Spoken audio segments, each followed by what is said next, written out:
먹는 것이건 나를 만든다. 안녕하세요, 리틀약사입니다. 혹시 이 영상 기억하시나요? 미국에서 직구하는 오메가3 제품을 제가 직접 구매해서요, 이 산패도 검사를 의뢰했고 그 결과를 공유했던 영상이었죠. 그런데 최근에 미국에서 판매되는 오메가3에 대한 이 산패도 검사를 한 흥미로운 논문을 발견했습니다. 그 결과가 제법 충격적이었습니다. 해외 제품들의 산패도가 어떻길래 제가 충격을 받았는지 오늘 한번 같이 살펴보시죠.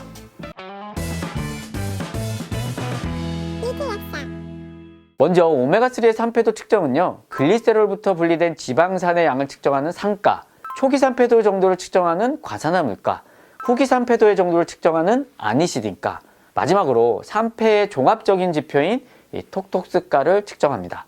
참고로 미국, 캐나다, 우리나라 같은 경우는요, 산가가 3 이하, 과산화물가가 5 이하, 아니시딘가가 20 이하, 톡톡스가가 26 이하로 기준을 잡고 있고요.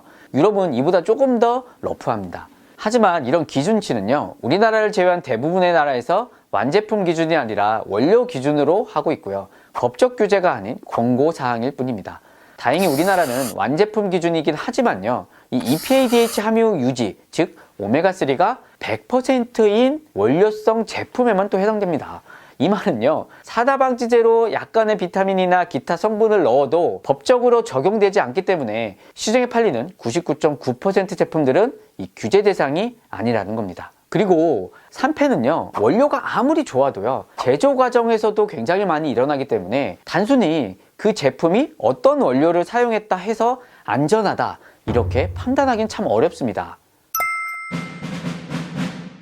먼저 이러한 논문은 어디에 실렸는지도 중요하지만 연구자금의 출처와 연구의 참여자도 중요합니다. 오늘 살펴볼 논문은요, GOED와 데이비스 대학교에서 연구 발표한 자료입니다. 참고로 GOED는요, 비영리 오메가3 글로벌 기구인데요, IFOS와 함께 가장 영향력 있는 오메가3 국제협회라고 생각하시면 됩니다.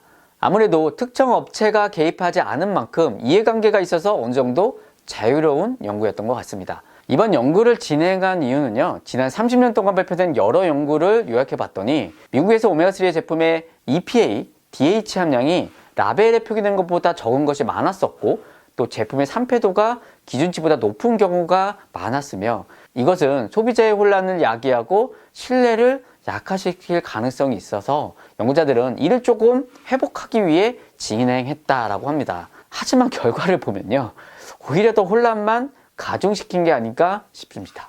어쨌든 이번 논문은요, 2016년에 미국 시장에서 가장 많이 판매된 48개의 제품을 검사를 했습니다. 공정성을 위해 3개 이상의 실험실에 맡겨서 각각의 함량은 제대로 들어있는지, 산패도는 어느 정도 되는지 체크를 하게 됩니다. 그 결과 보시는 것처럼 이렇게 각 제품별 함량이라든지 총 산화가들이 나오게 되었습니다. 이 중에서 우리가 흔히 아는 제품도 보입니다. 바로 나우푸드 오메가3인데요.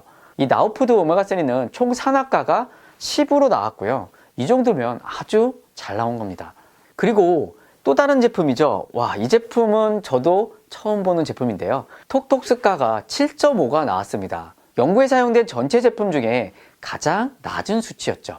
이렇게 잘 나온 제품들도 보이는데요, 여기서부터 제가 눈을 의심한 부분이 시작됩니다. 초록색 병에 담긴 이 제품, 와, 총 산화가가 기준치보다 훨씬 높은 39.9였고요. 하지만 이보다 제가 더 놀란 게 있습니다. 바로 우리에게 잘 알려진 이 노르딕 같은 경우요, 한 제품을 빼고 모두 기준치 이상의 총산화가를 기록했다는 겁니다. 자, 이 제품만 총산화가가 10 정도로 나왔고요. 나머지들은 전부 다 이 총산화가 기준에 충족시키지 못했습니다. 제가요, 예전에 검사했을 때는요, 이렇게까지는 아니었거든요. 괜찮게 잘 나왔는데 의외의 결과라 좀 놀랬습니다.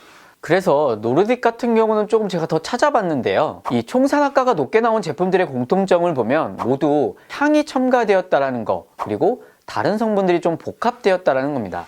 산패검사 시 제품의 오메가3 외에 다른 향이나 첨가물이 있는 경우는요, 검사 수치에 영향을 줄 수도 있다고 합니다. 연구 결과와 달리 공식 홈페이지에서는요, 노르딕 제품의 총산화가는 5에서 14 사이다. 그리고 웹사이트에서는요, 특정 제품의 로트 번호를 입력하면 인증서를 볼 수 있다고 하니까요, 노르딕 제품을 가지고 계신 분들은 한번 체크해 보시는 것도 좋겠습니다. 또 칼슘넷 같은 경우도요, 대부분 톡톡스가 기준치보다 한참 위였습니다. 이뿐 아니라 아이들 영양제로 좀 많이 알려진 이 발린스 제품도요, 보시는 것처럼 총산화가가 굉장히 높았죠. 정말 놀랍죠. 제가 기회가 되면요, 다시 한번 우리나라 사람들이 또 많이 드시는 이 노르딕이나 칼슘랩 또는 뭐 나우 것도 같이 한번 사서 검사해 보도록 하겠습니다. 하지만 이보다 더 최악은요, 바로 크릴 오일에 있습니다. 크릴 오일이 사용한 제품은요, 보시는 것처럼 모든 제품이 속독스가가 거의 최악이었습니다. 어쨌든 제 개인적인 생각은 크릴 오일 드실 바에는 오메가3를 드시는 게 훨씬 낫겠다. 그거에 대한 영상 여기 해드렸으니까요, 참고해 보시면 되겠습니다. 오늘은 2020년에 발표된 논문을 보면서 해외 제품들의 산패도를 확인해 봤습니다. 마지막으로 당부드리고 싶은 말은요, 오늘 살펴본 논문이 오메가3의 산패도의 경각심을 일으켜줄 수는 있겠지만 이 논문 한 편이 절대적인 기준이 될 수 없다라는 거. 왜냐면 오메가3의 산패는 생산할 때마다 다를 수 있고요, 또 어떻게 유통되고 있는지, 생산 후 얼마나 지났는지 이런 거에 따라서 산패도 값이 다를 수 있기 때문입니다. 그렇기 때문에 날씨가 더워지는 여름에는요, 오메가3의 보관이라든지 배송, 유통에 조금 더 신경을 써주는 게 좋겠습니다. 못 고치는 병은 없습니다. 못 고치는 습관만 있을 뿐입니다.